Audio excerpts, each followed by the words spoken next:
What's up, everybody? Welcome to A to Z Sports Notre Dame. It's typically a post-game live stream here, but we're going to call this a almost end of the game live stream because I really didn't want to wait for this Notre Dame game to be over because I got some articles to write after the game, and as you all have known that have been watching this football game, Notre Dame started out with a bang and has continued into the fourth quarter, even with backups in. 56-0 after three quarters, but this game, as everyone knows, was over a very, very long time ago. Welcome to the chat, everybody that's jumping in here. If you're live with me on YouTube, make sure to hit that like and subscribe to the channel.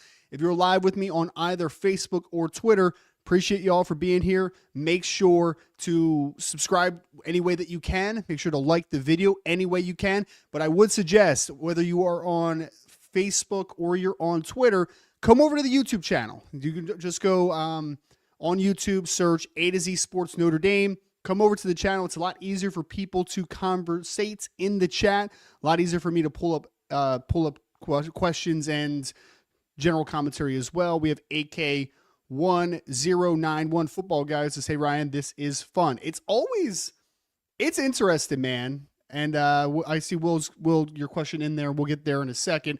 But it's always interesting in these types of games because I think a little bit of competitive anxiety is a good thing sometimes. You know, and I'm talking about like those really down to the wire football games where your team's kind of tested to the limit a little bit and you get to live and die with every play, right? Like every good play, you are just so excited and hopeful. And then every bad play, you die a little bit inside, right? And with each loss, we get into our little bit of a funk after football games, but with each big victory, it's like the greatest thing ever. So that elation and that misery sometimes, I think, is actually some of the coolest parts of fandom just in general. But this type of football game, and as I'm talking here, there was just another touchdown from Notre Dame.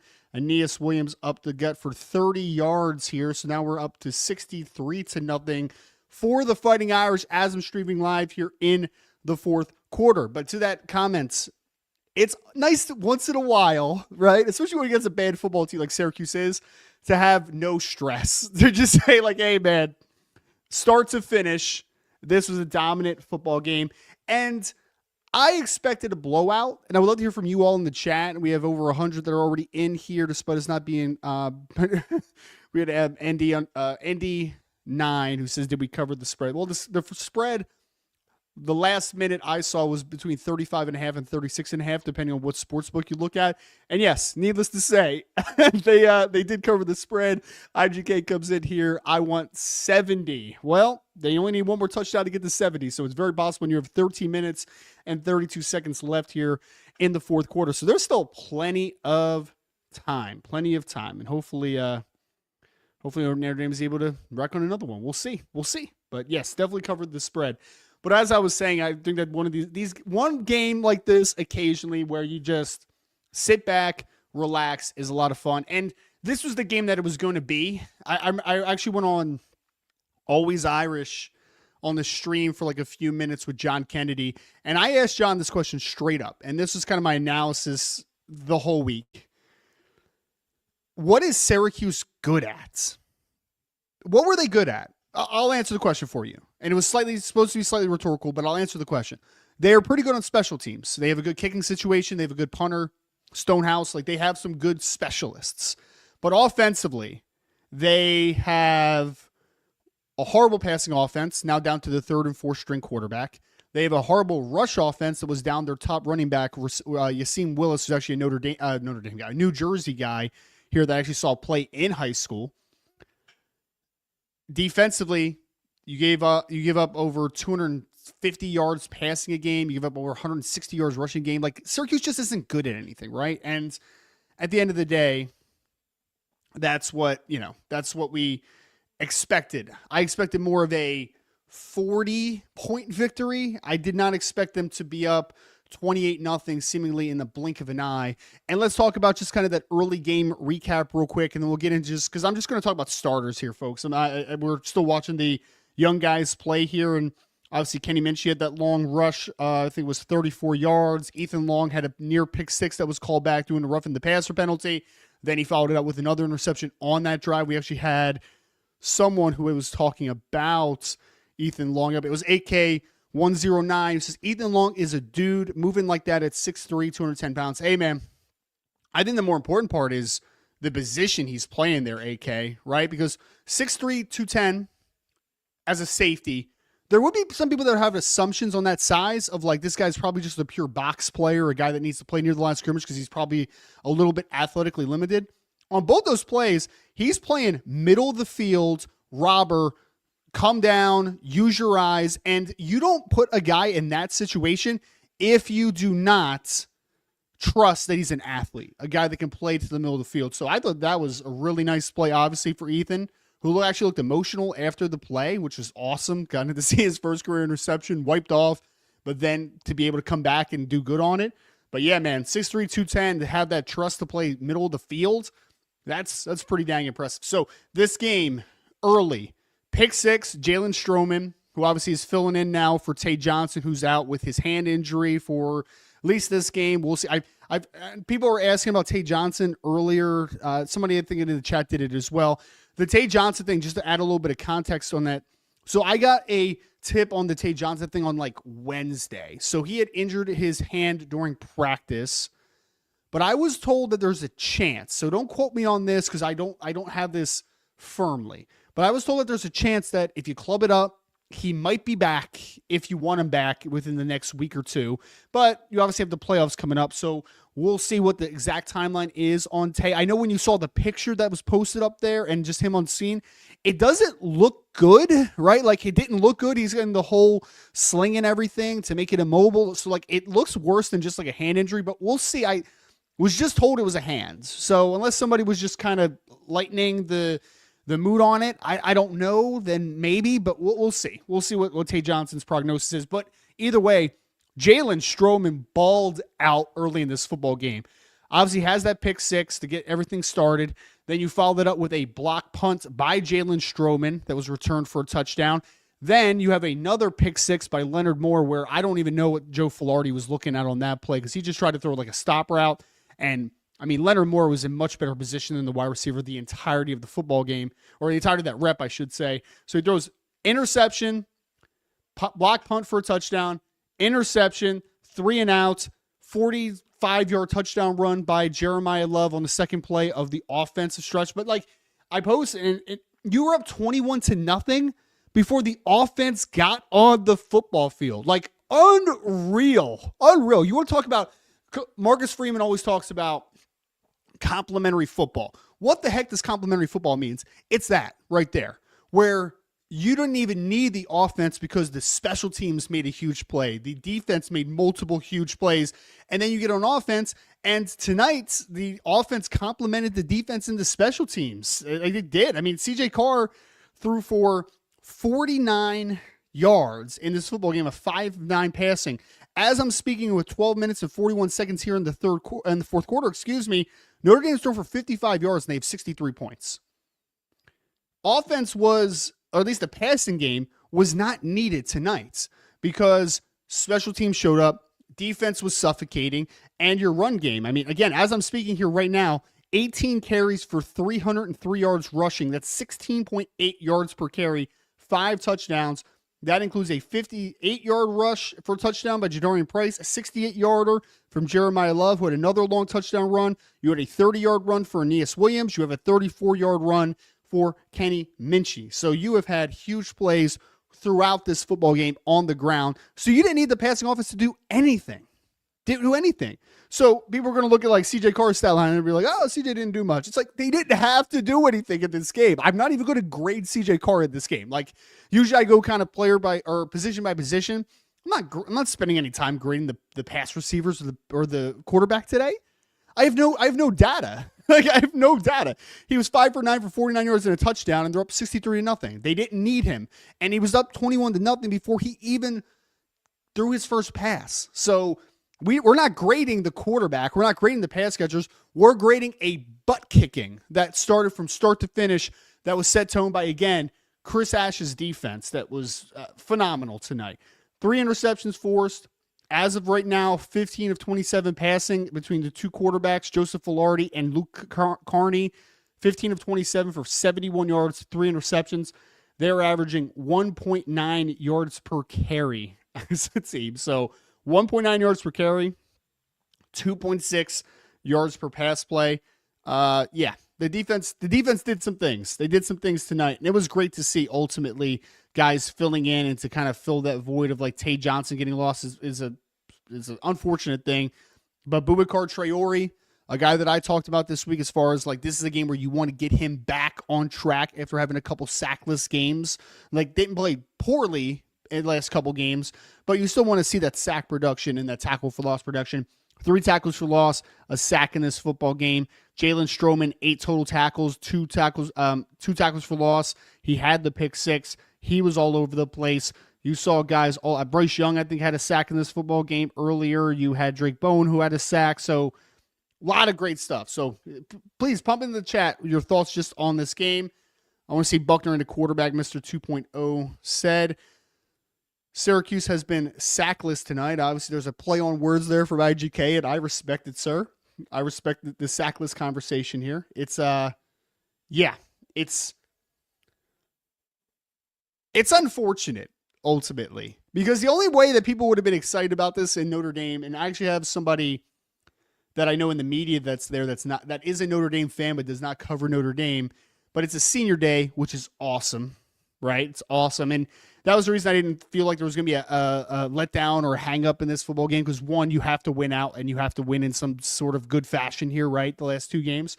But also, Marcus Freeman's teams have been very prepared for senior day, so they don't get kind of out of sync because of senior days and all that type of stuff. So, like, I trusted they were going to be prepared, and ultimately Syracuse was just a really bad football team. So they were prepared from the jump, which was great to see, and you got to see, just this – I mean, Syracuse is a bad team, folks. Like, they're a bad team.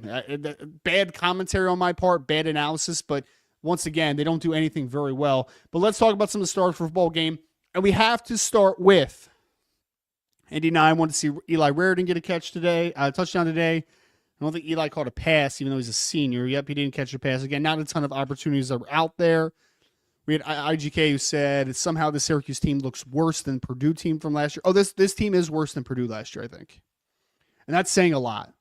Once Steve Angeli got hurt, folks, and they had several other injuries, like this team was done. I was actually at the Clemson game down in Clemson, South Carolina, when Syracuse upset them at the time.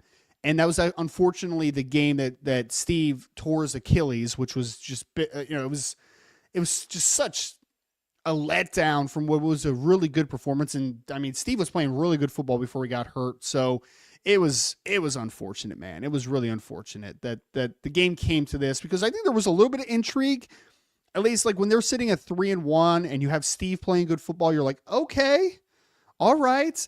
But then as soon as he gets hurt and the season goes downhill, I mean, they've lost now after today 7 straight football games. So yeah, things have gotten so bad. As we're live here in the fourth quarter, MV Diablo says, I want to see Jabron Payne get some carries. That would be nice to see for sure.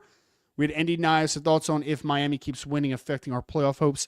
Nope. I as long as Notre Dame wins like this, Andy 9, like I'm not worried about it. I kind of talked about it throughout the week, but the committee made a precedent when their first initial playoff rankings, when Notre Dame was at 9 or at 10, I think they were at 10, and Miami was all the way back at 18, and they were both 2-loss teams.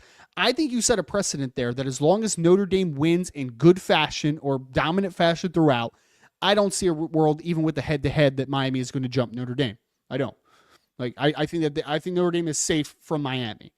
And I think as long as you do this again next week or some version of this, I think Notre Dame will be fine. Notre Dame will be very fine. We have Mr. 2.0 that wants to see Tyler Buckner in the football game. Bob says unreal opponent. Yes, unreally bad. It was very, very bad. Unbelievable how bad Syracuse is. Guys, this was the team that won 10 games last year. And I understand Syracuse can't reload as well as some programs. And I also understand that when you're in year 2 of a rebuild, you probably played above your talent level last year, and then you came crashing down to reality because you just don't have the depth in this team. Once you have once you have your starting quarterback go down and a couple other people get hurt, man, it's just unfortunate. It really is. We had Andy also said, is Stanford better than Syracuse? Yes, Stanford is better than Syracuse. That's why I said like another version of this football game. I don't think you're going to win 63-0. I just think Syracuse could be one of those annoying team that's like a quarter and a half in. You're like, this is annoyingly close, and then Notre Dame just kind of rolls from there. Like that's kind of this version of thing. That's kind of that type of team in my opinion. We also had Gregory Gilbert who says would love to see Nolan James run the football. Yeah, I've been told Notre Dame is very high on Nolan James, so would be nice to see him. Actually, it looks like he just got a carry as I'm talking here, so it looks like he's going to get a little bit of run here down the stretch. 9 minutes and 27 seconds left in this football game as I am streaming live here in the fourth quarter. Jeremiah Love, let's have the conversation, folks. I have been here for weeks. I think Jeremiah Love should be in New York, but I don't think he's going to win the Heisman Trophy. And if I'm being a practical thinker, that probably is still my opinion of the matter. Like, I still probably think that Jeremiah Love is considered a dark horse, quote unquote, to win the Heisman Trophy. But, and ND9 just said it perfectly in the chat, he's the best football player in college football. Like, he just is. And that is what the Heisman Trophy is supposed to be designed for, right? The most outstanding player, the best football player in college football. Jeremiah Love is that. 8 carries, 171 yards, 3 touchdowns. He now is over 1,300 yards rushing on the season, 17 rushing touchdowns. Also has almost 300 yards receiving and 3 touchdowns as well.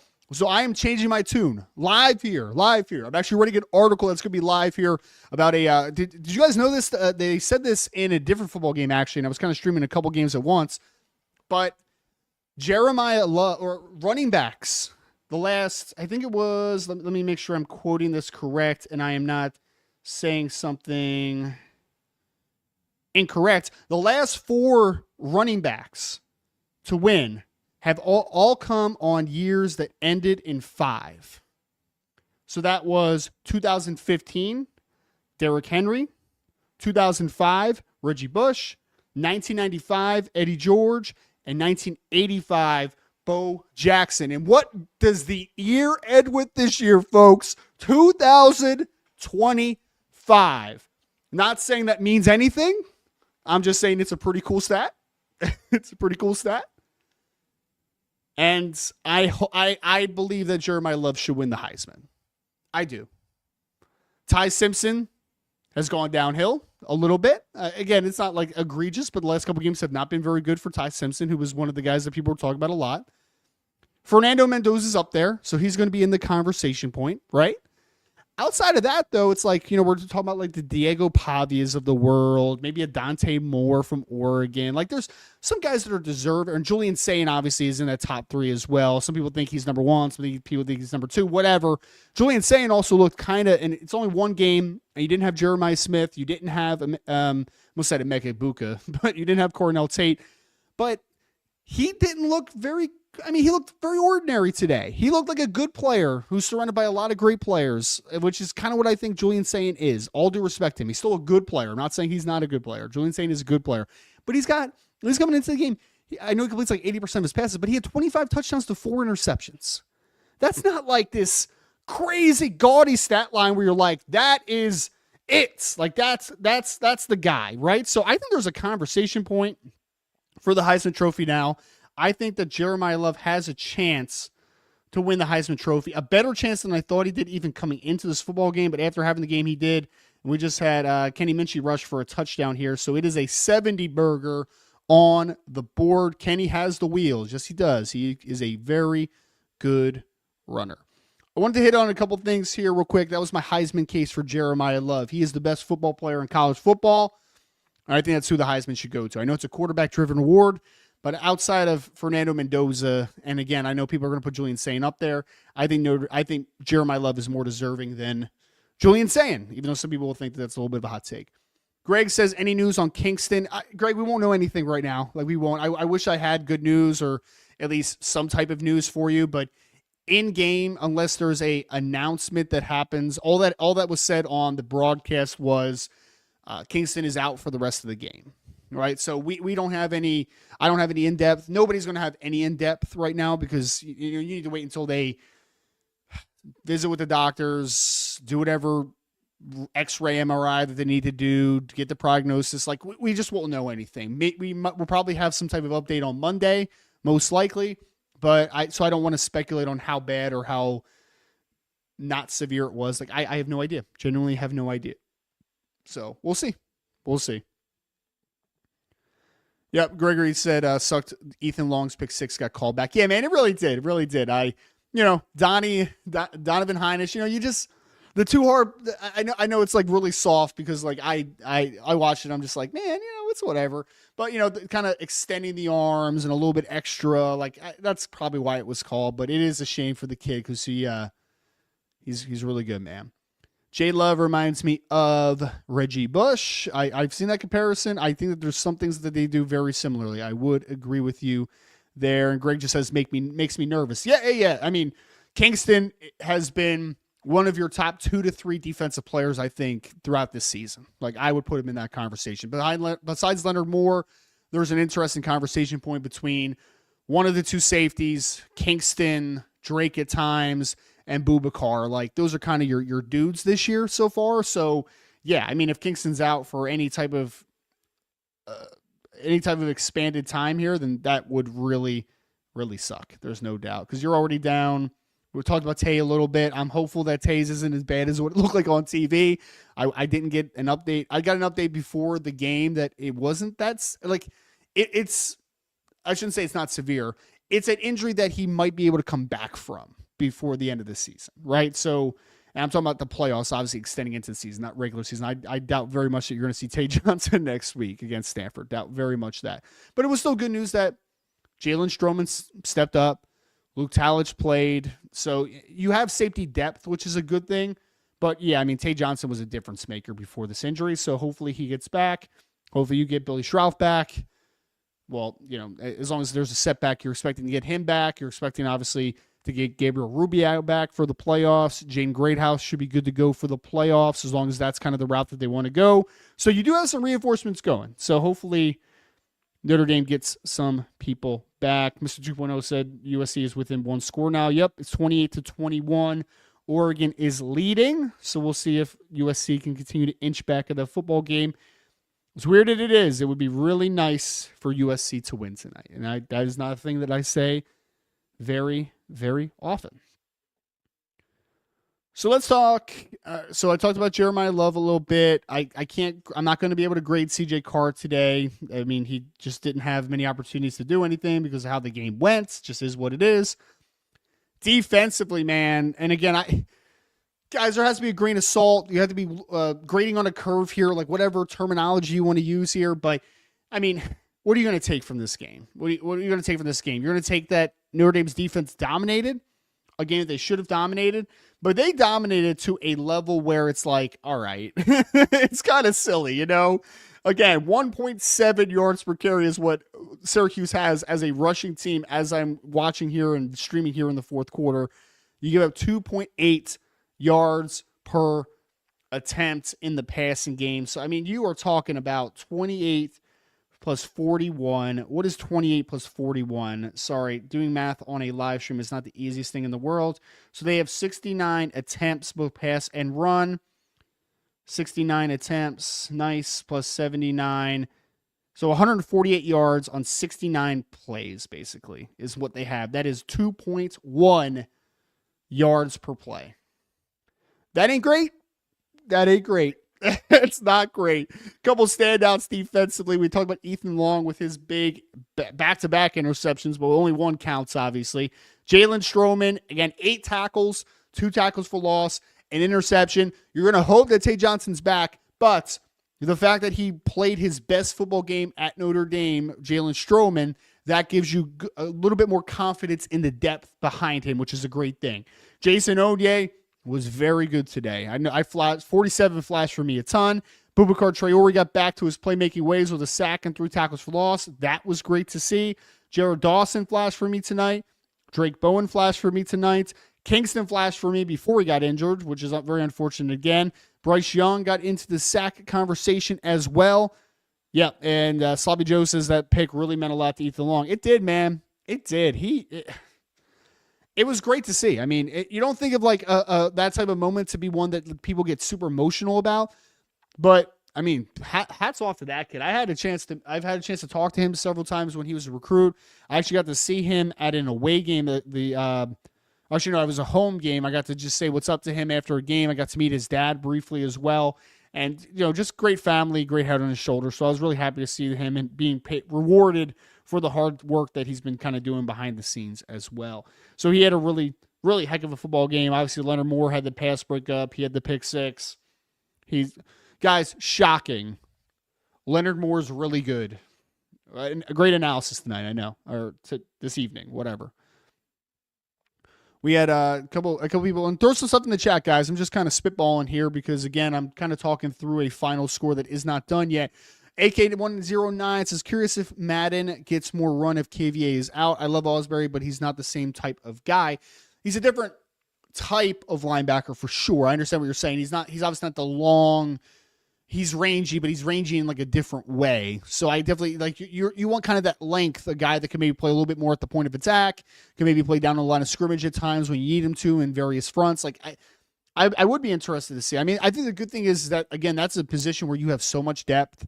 I think that you would probably see more Jalen Snead. I think you would probably see more of Madden Faremo. But again, let's not jump the gun and assume the worst for Kingston. Let's just hope that he is doing okay. All right, we also had Andy Knives, who's not sure how to grade the defensive performance today. I'm just glad they dominated. All right, man, you give them an A+. Like, give the defense an A+. I know, again, grading on a curve, no doubt. But even on a curve, 2.1 yards per play, 3 interceptions, 2 pick sixes. And how many tackles for loss has Notre Dame had tonight? They have had 14 tackles for loss and 5 sacks. That's an A+. I don't care who you play. That's an A+. You could have played an FCS team like Tennessee State from a couple years ago. You could have played Ohio State. You could have played this team. You could have played anybody in between. That is an A+ performance without a doubt. Yep, Sloppy Joe says perfectly. They did what a great D should do against a bad team. 100%. They did exactly what they were supposed to do against a team like Syracuse. We had PIC 2525 says, Ryan, do you think this team is better than last year? Man, do I think it's better than last year? I think this team is more athletic than last year. I think they're more athletic than last year. I think they're a little bit more healthier than last year, even though they're still dealing with a couple injuries. The difference between this team and last year's team, though, is that last year's team did have the edge in veteran leadership and veteran playmakers. And Notre Dame has a lot of playmakers. I mean, we've seen games where Jeremiah Love takes over a lot. We've seen Jadarian Price take over. We've seen C.J. Carr take over. We've seen Malachi Fields. We've seen Jordan Faison. Notre Dame has a lot of great players, and they have a lot of big-time athletes, and I think they are more physically talented than what they had in 2024. But the one thing that we cannot take away from last year's team, and this goes to Riley Leonard, this goes to, on the defensive side, to guys like Xavier Watts, and Jack Kaiser and Riley Mills, like those types of players, they had been around the block, and I think that they helped the team after they struggled early in the season to really set the groundwork and to become a lot more even keel of a team and a lot more consistency down the stretch of the season, even though last year's team did have some inherent flaws. Like, they had flaws. They did. We talk about the passing game and defensively not having a consistent sack production all the time, consistent pass rush. They had flaws. But what they had veteran playmakers on the team last year. You don't have as many veteran playmakers on this team, I would say. Like, I don't think you have those guys right now. Adon Schuler is a baller. Tay Johnson is a breakout star. But are either one of those guys Xavier Watts right now? No, not right now. You don't have a defensive lineman that was playing to the degree what Riley Mills was last year going into the playoffs. Like, you just don't have that guy right now. Riley Leonard, for as flawed as he was as a football player, he was a football player, man. And you could count on him in a big moment. Like, you could. Whether it was with his legs or with his arm, coming back against Ohio State, you could depend on Riley Leonard in the big moments.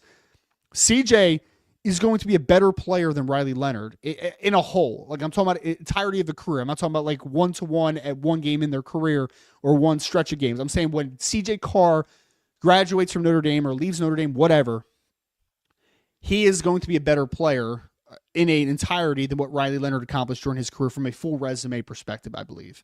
But again, Riley was a veteran. Riley had done the thing, right? Like, he had been around, and Riley was a big point of emphasis on the turnaround last year, because when a quarterback played the way that he did against Northern Illinois and had one of those types of losses, a lot of quarterbacks would have just hung their head and quit. A lot of them would have. That team didn't quit last year, man. They didn't. They came out of that pissed off. Like, they did. Do you have that type of veteran leadership and veteran playmakers this year? I'm not sure about that. Which is why, and I said that this week, this past week, this team has a higher ceiling than last year, without a doubt. But I think they also have a lower floor. Like, I think they have a lower floor because you have a young quarterback, your kicking game is a mess, and your short yardage situation is inconsistent. And in a close football game, that conversion on 3rd and 1, 4th and 1, or the ability to make a big field goal in a proper moment, or a quarterback to be able to make the right proper play in the biggest play of the game, those are question marks until they're not. They are. They are still question marks. I believe in CJ Carr, but CJ Carr is still a redshirt freshman. He still is. So he's going to make a mistake from time to time. He is. He's 100% going to make a mistake. So I think that this team is more talented. I think this team has a higher ceiling, but I also think that the floor is lower, which is why I would call this team a volatile one. Like, it's a team that can make a run and get back to a national championship, or it's a team that has a second round exit. I think that there's a lot of different peaks and valleys to this team potentially. Like, that's just kind of what I see from this team. I hope that makes sense, but it's a really fair and it's a really great question. Man, I really hope Syracuse doesn't score here. I don't know if anybody's ahead of me, but I got 107 on the clock and Syracuse inside the red zone. So hopefully not. We have ND9. The reserve defense is really trying to protect this shutout. They sure are, man. They let them down. They let them get down there. The previous drive, interception by Ethan Long, so they are definitely trying to preserve this shutout, no doubt. MV Diablo, putting your team up 14-0 to start a game that is an A-plus defensive game. Absolutely, man. 100%. I mean, A-plus performance. I agree. Even if the 4th team is out there and giving all they have to Syracuse, yeah, man, Notre Dame's deep. Why do I think Notre Dame's future is bright? It's because their depth on this team is wild. The most deep team that I have ever seen at Notre Dame, without a question. One more tackle for loss from the Notre Dame record. That's wild. I did not see that. That is insane. Got now 1st and goal here from the 6. Oh, man. Please preserve the shutout. Preserve it. I'm going to have to see them in clutch big game situations. Very fair. Hey, you have to see them in those moments. We haven't seen too many of those, obviously. I just guess I'm being greedy, but I really want this goose egg. I don't care that they're winning by 70. I agree, man. Hey, a shutout is a pretty rare thing. So getting a shutout would be phenomenal. We have Sloppy Joe. What is the team that is expected to be in the college football playoff that you think is a bad matchup? I don't know if bad. I don't know. Like, I did a video this week where I talked about a matchup that I liked more than the other. So like with how it's set up right now, and I only did like they scored a touchdown. That stinks, man. That actually stinks. I can't believe you let up the shutout. Oh, that sucks. Sucks. Sorry, Joe Filardi just scored a touchdown. My thing is saying, unless that is incorrect. Yep, scored with 7 seconds left. That is so annoying. Oh my gosh, that is so annoying. So annoying. Ah, gosh. Sorry guys, I just got someone just texted me and said I can't get the shutout, mentally weak team. Oh, that stinks. I really hate that. I hate that so much. That really stinks. But back to the question. I did a video this week where I talked about the kind of 4 teams that are kind of coupled together. So Notre Dame would have played, if the season ended this past week, would have played against Oklahoma, who's number 8. Notre Dame was number 9.